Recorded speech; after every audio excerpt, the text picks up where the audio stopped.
Assalamualaikum warahmatullahi wabarakatuh. Apa kabar teman-teman semua? Baru ketemu lagi setelah beberapa hari istirahat, teman-teman. Saya sempat drop ya, sempat sakit. Ini lagi sebenarnya masih oleng, tapi saya usahakan untuk buat satu video karena sudah agak lama tidak upload video lagi. Sekarang sudah part 11 bagi teman-teman yang baru menemukan channel saya. Saya mohon bantuan teman-teman untuk klik subscribe, like, dan share ke sosial media teman-teman sebanyak-banyaknya. Sekarang sudah part 11, silakan teman-teman lakukan ini seperti tryout. Silakan teman-teman jawab dulu, nanti setelah dijawab baru dilanjut lagi videonya. Seperti itu ya teman-teman.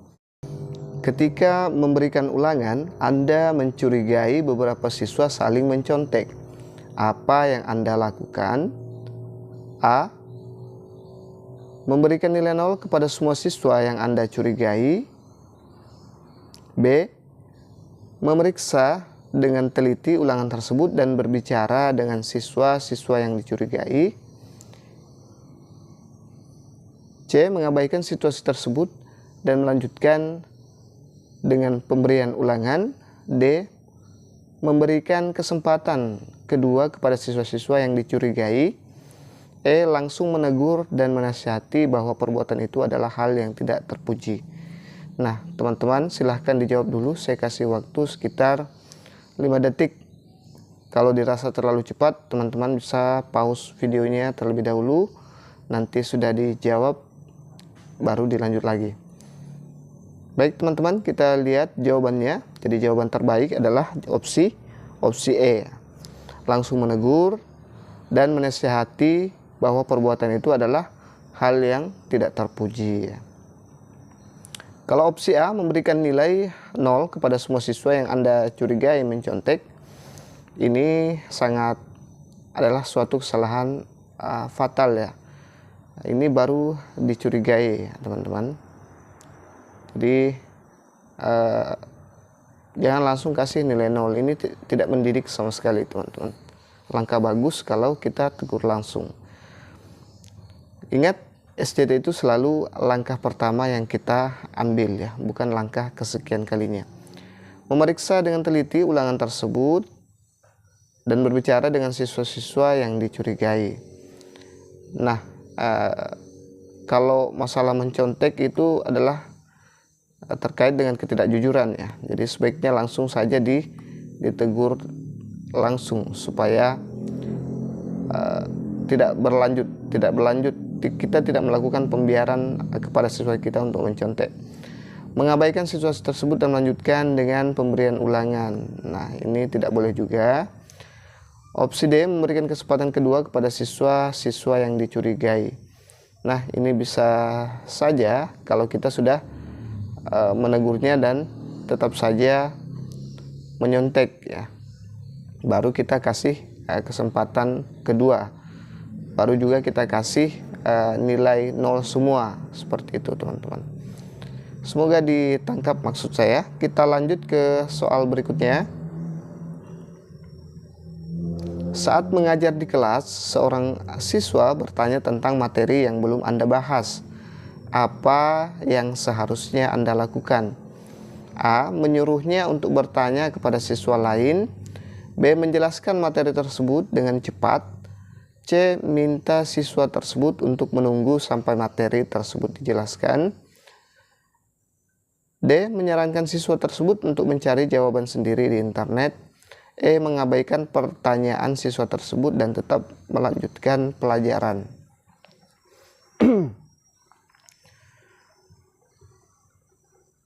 Oke, kita lihat jawabannya. Jadi jawaban terbaik adalah opsi C ya. Poin tertinggi itu ada di opsi C. Minta siswa tersebut untuk menunggu sampai materi tersebut dijelaskan ya. Nah, ini ada kasus saat mengajar di kelas, seorang siswa bertanya tentang materi yang belum dibahas ya. Ini mendahului ya. Kalau opsi A, menyuruh untuk bertanya kepada siswa yang lain pasti juga tidak tahu karena ini belum pernah mereka temukan, belum dibahas. Opsi B, menjelaskan materi tersebut dengan cepat. Ini bagus juga, tapi pada soal yang lalu, yang part-part sebelumnya, sudah kita jelaskan bahwa bisa jadi mengganggu konsentrasi siswa yang lain. Jadi sebaiknya kita menyuruhnya sabar saja dulu, karena bakal dibahas lagi nanti, cuman belum waktunya. Menyarankan siswa tersebut mencari jawaban sendiri di internet. Nah, ini mungkin bisa kita lakukan kalau sudah opsi C ya. Silahkan cari dulu di internet ya. Kalau tidak mau, sabar. Mengabaikan pertanyaan siswa tersebut dan tetap melanjutkan pelajaran. Oke, ini saya anggap kurang bagus ya. Jadi hindari kata-kata mengabaikan. Baik teman-teman, kita lanjut ke soal berikutnya.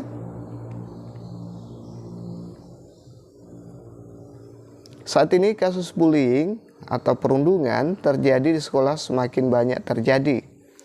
Ketika mengetahui siswa yang menjadi korban bullying, yang Anda lakukan adalah A. Menasihati siswa untuk tidak lagi bersinggungan dengan pelaku bullying.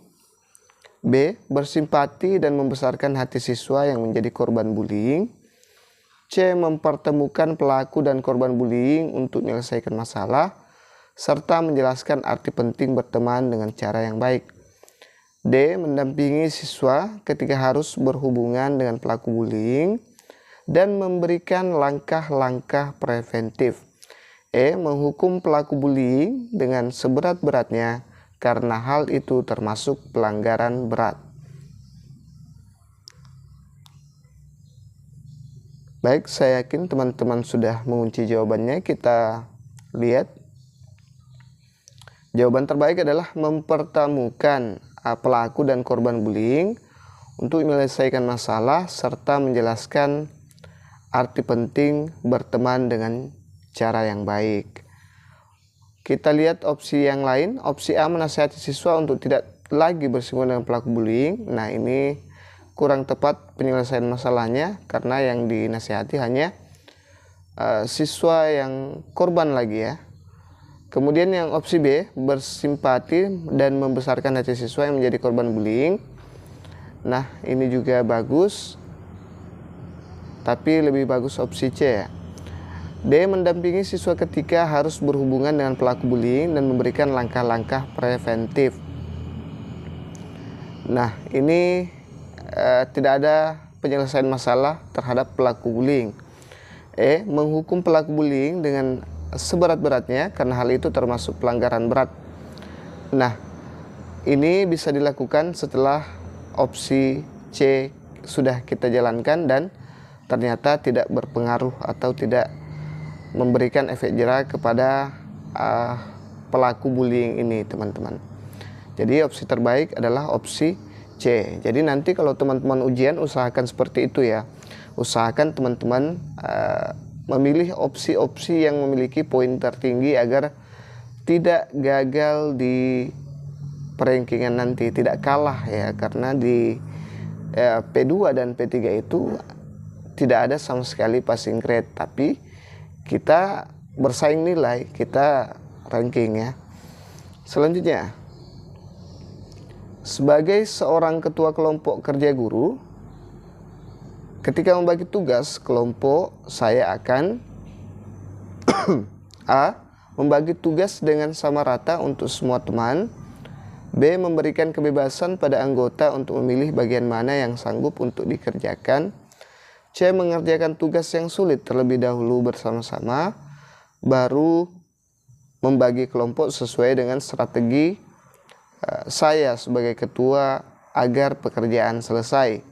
D. Membagi tugas dengan memperhatikan minat dan kompetensi setiap anggota sehingga dapat melaksanakan tugas dengan baik. E. Membagi tugas berdasarkan pengalaman yang dimiliki teman-teman.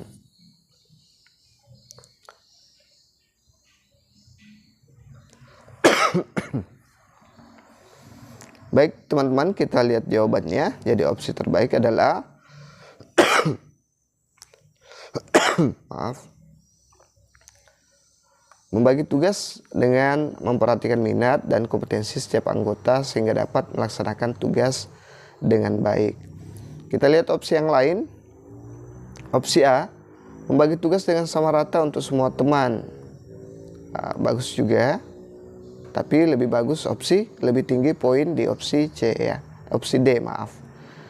Memberikan kebebasan pada anggota untuk memilih bagian mana yang sanggup untuk dikerjakan. Nah, ini kalau seperti ini kita tidak melakukan kontrol, nanti banyak yang tersisa ya. Yang sulit-sulit tersisa, siapa yang mau kerjakan. Hanya mengambil bagian yang mudah, siapa yang mau kerja yang sulit ya. Jadi saya anggap kurang bagus di sana ya. Mengerjakan tugas yang sulit terlebih dahulu bersama-sama baru membagi kelompok sesuai dengan strategi saya sebagai ketua agar pekerjaan selesai. Nah, ini bagus juga, tapi lebih bagus lagi di opsi A. Ini sesuai dengan assessment dalam pembelajaran ya. Kalau yang ini teman-teman di opsi D di IKM. Membagi tugas berdasarkan pengalaman yang dimiliki teman-teman. Kalau pengalaman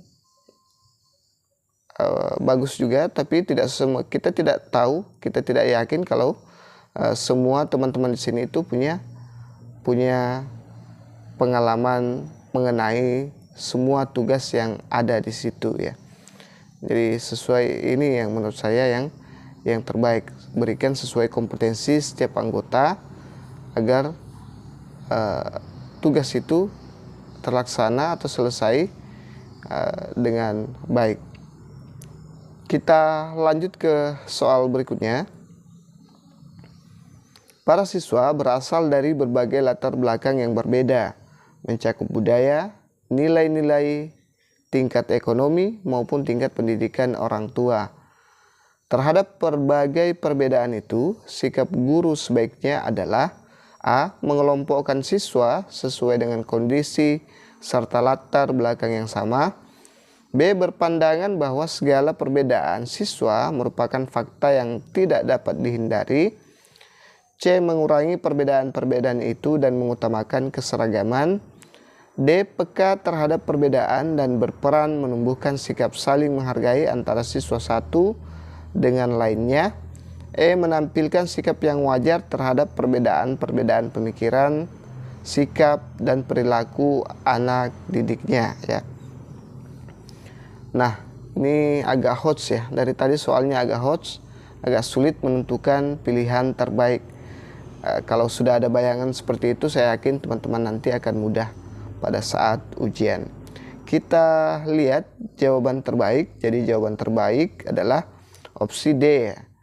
Peka terhadap perbedaan dan berperan menumbuhkan sikap saling menghargai antara siswa yang satu dengan siswa yang lainnya. Kalau opsi A, mengelompokkan siswa sesuai dengan kondisi serta latar belakang yang sama, ini kurang bagus ya, kurang mencintai kebinekaan, kurang toleransi kalau yang seperti ini terjadi. B. Berpandangan bahwa segala perbedaan siswa merupakan fakta yang tidak dapat dihindari. Oke, bagus, tapi masih lebih bagus lagi opsi D ya teman-teman. Mengurangi perbedaan-perbedaan itu dengan mengutamakan keseragaman.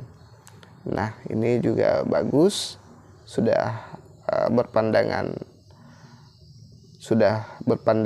sudah mengurangi perbedaan-perbedaan, itu sudah bagus.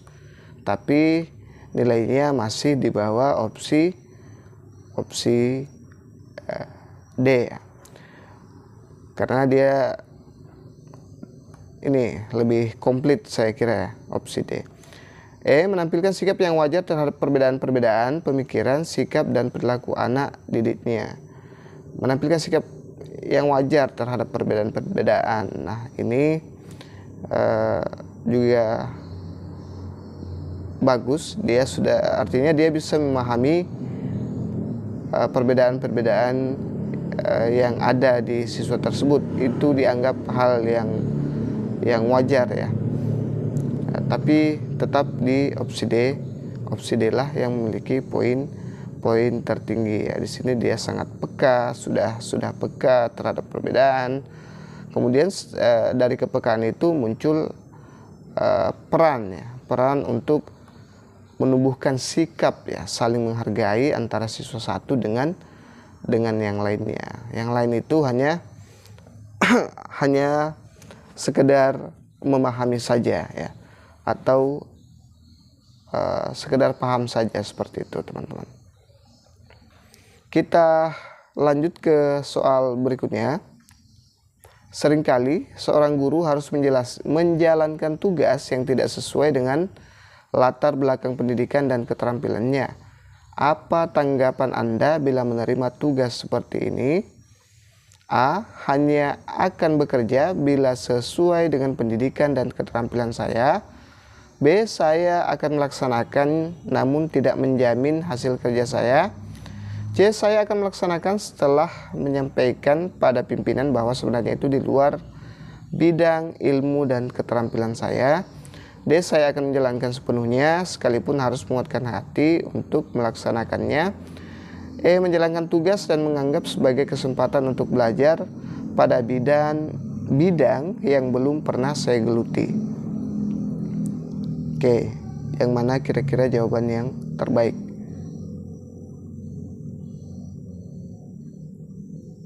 Jadi jawaban terbaik ada di opsi E ya. Menjalankan tugas dan menganggap sebagai kesempatan untuk belajar pada bidang yang belum pernah saya geluti. Nah, ceritanya dia dikasih tugas tapi tidak sesuai dengan latar belakang dan keterampilannya. Nah, ini terkait dengan integritas ya. Integritas Anda sebagai seorang guru dan ASN, seperti itu teman-teman. Nah, kalau ada opsi-opsi seperti ini, pilih yang suka dengan tantangan. Ini dia menganggap sebagai kesempatan ya, untuk belajar ya. Kemauan untuk mengembangkan potensi, kemauan untuk belajar ya. Nah, pilih opsi yang seperti ini teman-teman.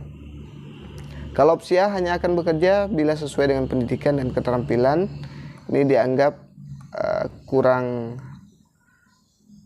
fleksibel, kurang berintegritas ya. Saya akan melaksanakan namun tidak menjamin hasil kerja. Nah, ini pekerjaannya dianggap asal kerja saja, hanya memenuhi kewajiban. Urusan bagus tidaknya itu urusan belakang.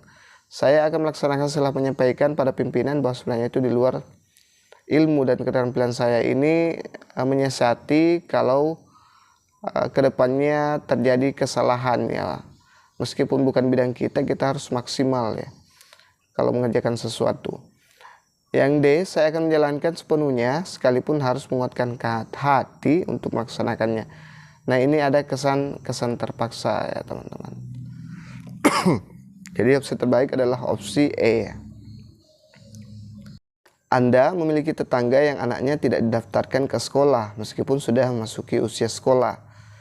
Karena anak tersebut adalah anak berkebutuhan khusus atau ABK. Sebagai tetangga yang berprofesi sebagai guru, apa yang Anda lakukan? A. Menjelaskan kepada orang tuanya bahwa ABK juga memiliki hak untuk sekolah dan terdapat banyak sekolah yang mau menerima ABK sebagai siswanya. B. Meminta aparat desa untuk mendatangi orang tua tersebut agar mau menyekolahkan anaknya yang menyandang ABK. C. Meminta guru SLB atau guru pendamping khusus untuk mendatangi dan meyakinkan orang tua tersebut agar mau menyekolahkan anaknya. D. Meminta aparat dinas pendidikan untuk mendatangi orang tua tersebut agar mau menyekolahkan anaknya yang menyandang ABK. E. Menyarankan kepada orang tuanya agar menyekolahkan anaknya di sekolah luar biasa SLB agar tidak melanggar hak asasi manusia. Silahkan dijawab dulu teman-teman.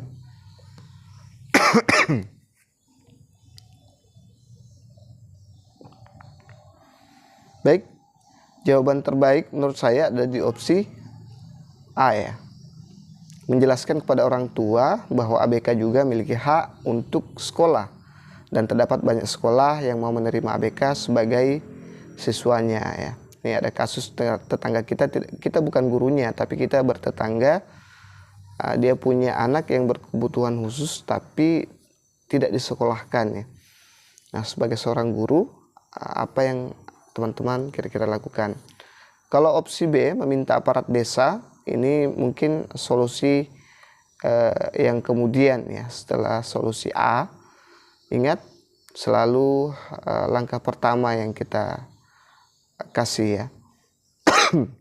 Opsi C, meminta guru SLB. Nah, ini mungkin kalau kita sudah menjelaskan baru menggunakan opsi-opsi B atau C. Selanjutnya, kalau opsi D, meminta aparat dinas, ini juga mungkin bisa dilakukan setelah opsi A. E, menyarankan kepada orang tua agar menyekolahkan anaknya di sekolah luar biasa SLB agar tidak melanggar hak asasi manusia. Kalau sekedar menyarankan itu beda ya teman-teman. Kalau kita jelaskan itu akan lebih bagus, lebih bisa terbuka pikiran orang tuanya dibanding hanya menyarankan. Makanya saya memilih lebih cenderung ke opsi A ya. Itu alasannya. Ini bisa jadi opsi kedua setelah opsi A. Oke teman-teman, itu saja dulu yang sempat saya share. Maaf belum bisa terlalu panjang. Ini saja sudah batuk-batuk ya. Harus istirahat dulu. Terima kasih sudah menonton. Doakan saya cepat sembuh. Semoga yang belajar di sini lulus semua. Assalamualaikum warahmatullahi wabarakatuh.